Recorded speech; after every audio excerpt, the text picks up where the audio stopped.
4월 6일 법률방송 로투데이 시작하겠습니다.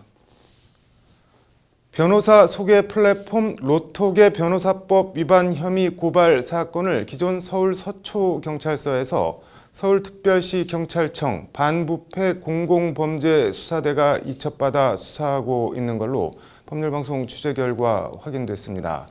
서울경찰청 반부패 수사대는 검경 수사권 조정과 검찰 직접 수사 축소에 따라 올해 초 신설됐는데 일종의 경찰판 특수부 같은 조직입니다. 경찰이 이번 사안을 그만큼 엄중하게 보고 있다는 건데 관련 내용을 왕성민 기자가 단독 보도해드립니다. 형량 예측부터 변호사 상담까지 로톡 형량 예측 서비스. 지하철역에서 버스, 택시 같은 대중교통과 아파트 엘리베이터, 페이스북과 블로그 같은 SNS까지 최근 오프라인과 온라인을 가리지 않는 로톡의 공격적인 마케팅이 법조계 안팎에서 큰 주목을 받고 있습니다. 이와 관련 로톡은 현 이종엽 대한변협회장과 김정욱 서울지방변호사 회장이 공동대표를 지낸 직역수호 변호사단에 의해 지난해 11월 변호사법 위반 혐의로 검찰에 고발당했습니다. 로톡의 주력 서비스인 변호사 소개 광고와 형량 예측 서비스가 비변호사에 의한 법률 사무 금지 등 현행 변호사법 조항들을 정면으로 위반하고 있다는 취지의 고발입니다. 먼저 일단 로톡 플랫폼 자체가 변호사법 현행 법률을 위반하고 있고요. 그 변호사 아닌 자에 의해서 법률 서비스가 제공되면서 무분별하게 그 법조계에 지금 상업화가 발생을 하고 있습니다. 관련해서 해당 고발 사건이 지난달 초 서울 서초경찰서에서 서울경찰청 반부패 공공범죄수사대로 이첩돼 수사 중인 것으로 확인됐습니다.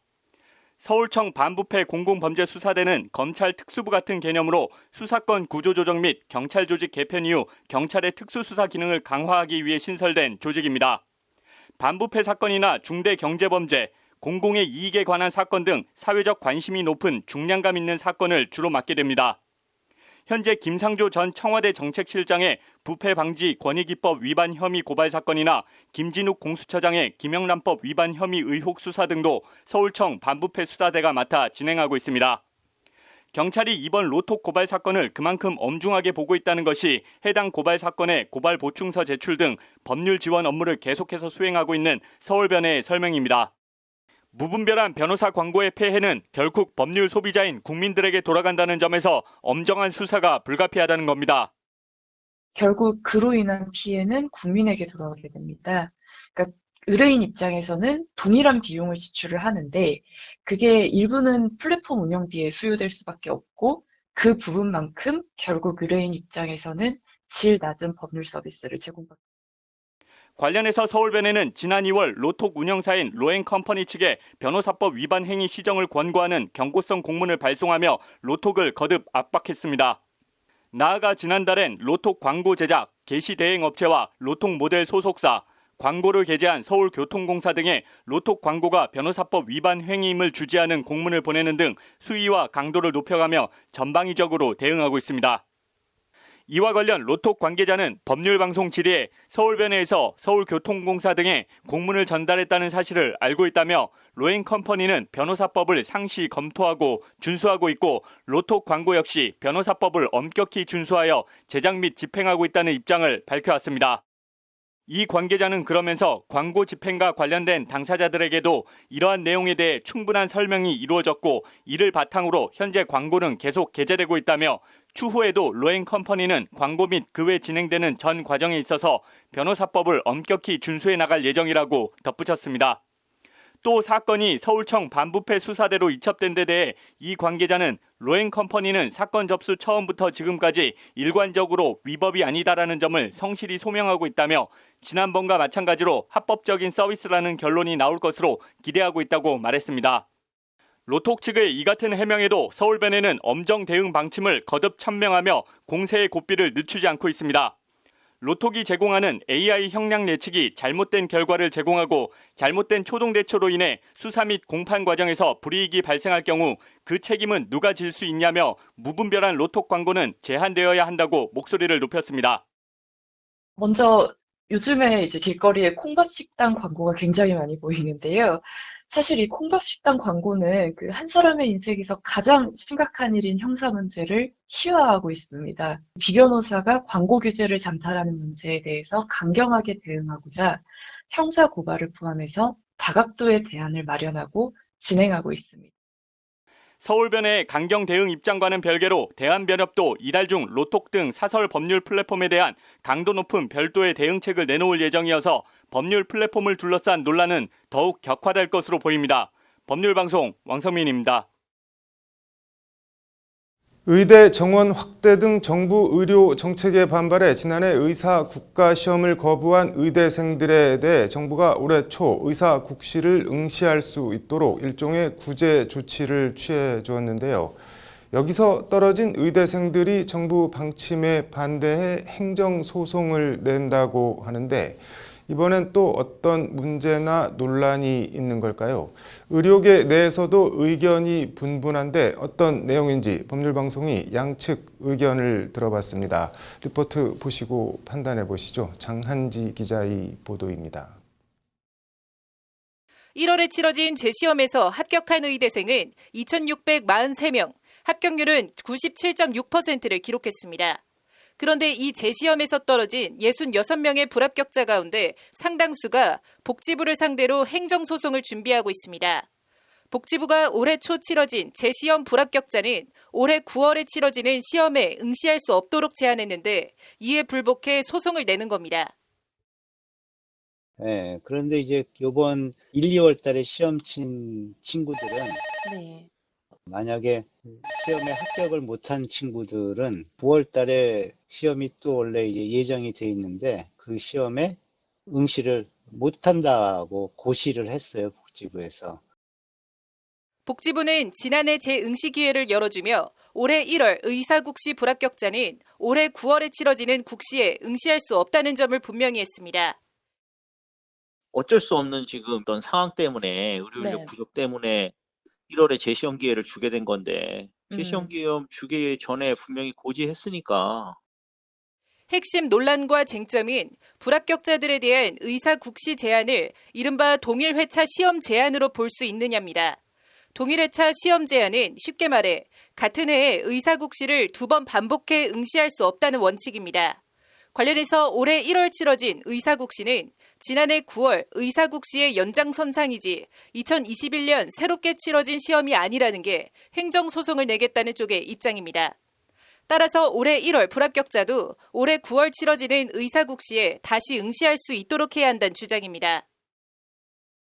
일단 복지부가 갑이죠. 왜냐하면 이제 행정력을 갖고 있잖아요. 그러니까 우리가 보기에는 행정력을 좀 남용했다, 과시했다 이렇게 보는 거죠. 1, 2월 달에 시험에 떨어졌던 사람, 그 사람들이 9월 달에 시험을 못 보게 하는 거는 부당하다라는 거에 대한 행정소송이고.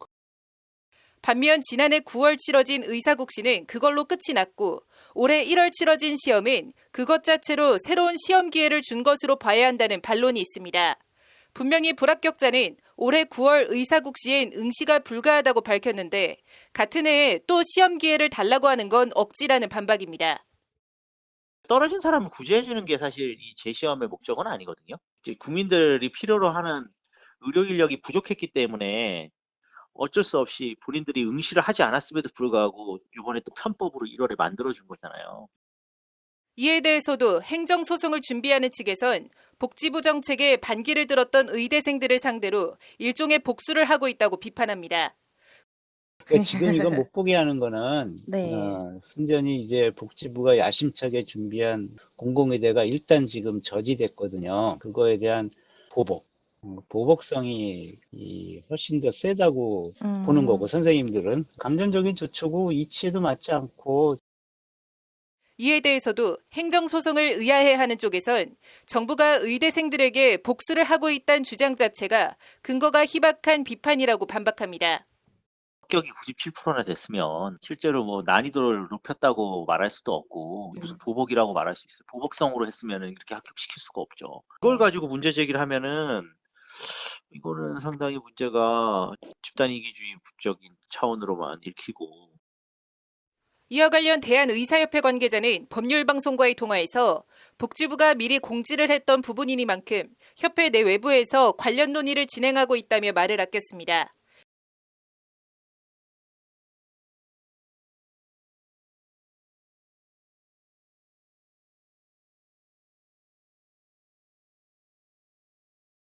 네, 법률방송에서는 이번 주부터 대법원 판결을 중심으로 실생활에 도움과 정보가 되는 강천규 변호사의 잘 사는 법 코너를 준비했습니다.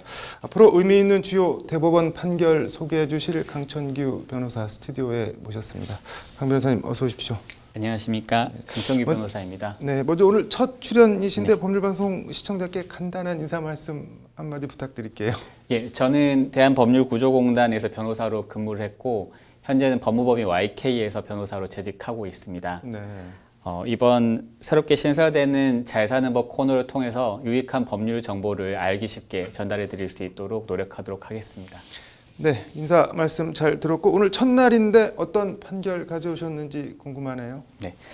요즘은 뭐 결혼도 네. 많이 안 하지만 네. 결혼해도 이혼율이 굉장히 높지 않습니까? 네. 네, 통계청 발표에 따르면 네. 2020년 전체 이혼 중에서 미성년 자녀가 있는 부부의 네. 이혼이 네. 42.3%를 차지한다고 합니다. 네. 예, 그래서 관련해서 오늘은 네.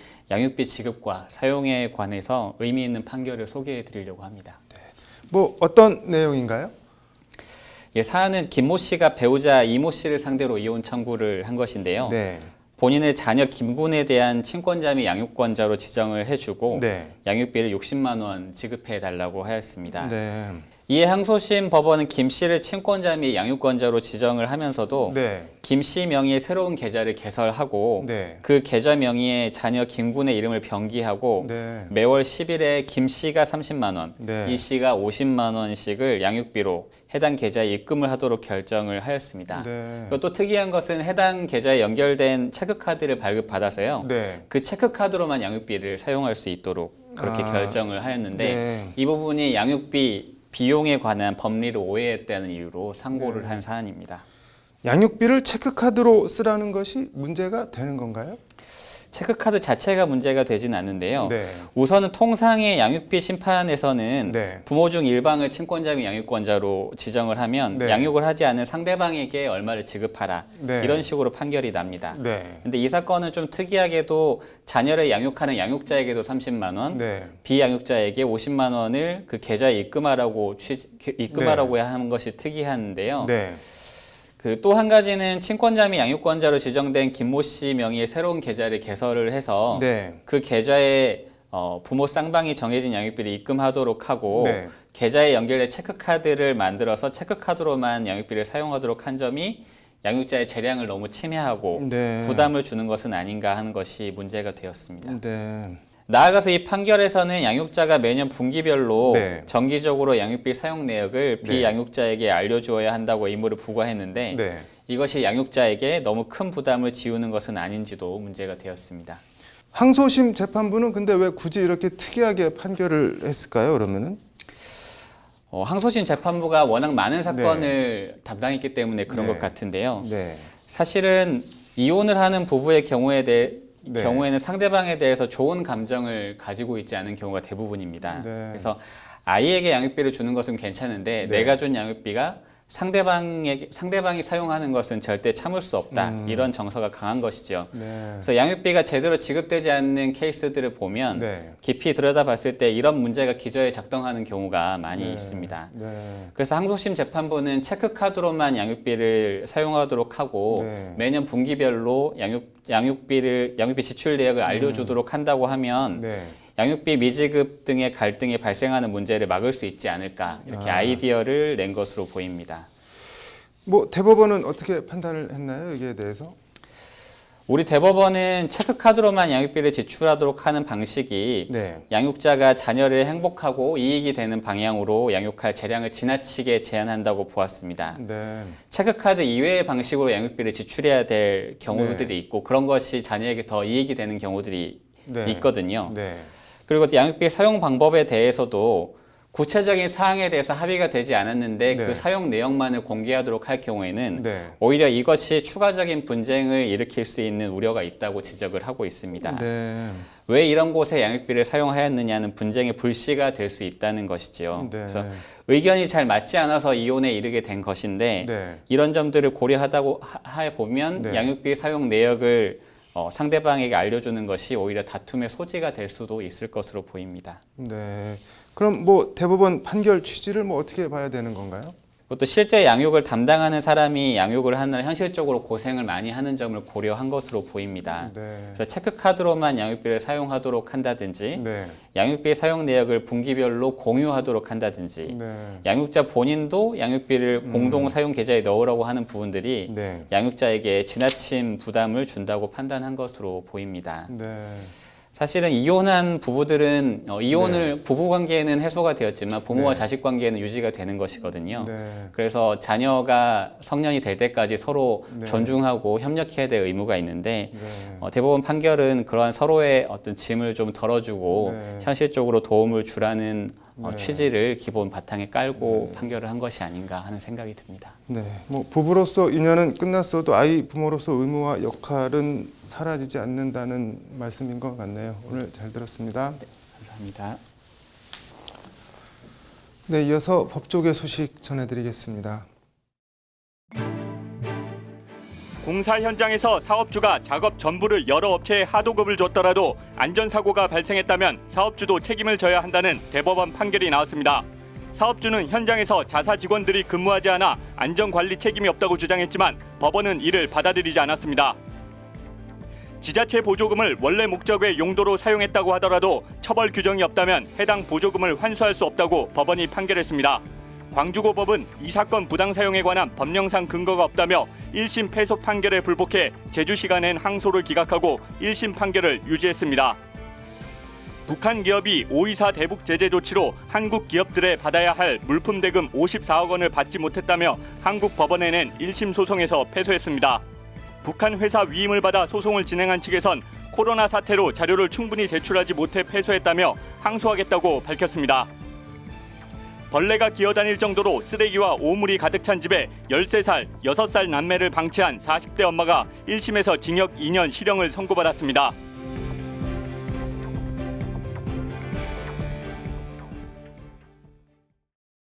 (4월 6일) 법률방송 로투데이 마치겠습니다. 시청해주셔서 감사합니다.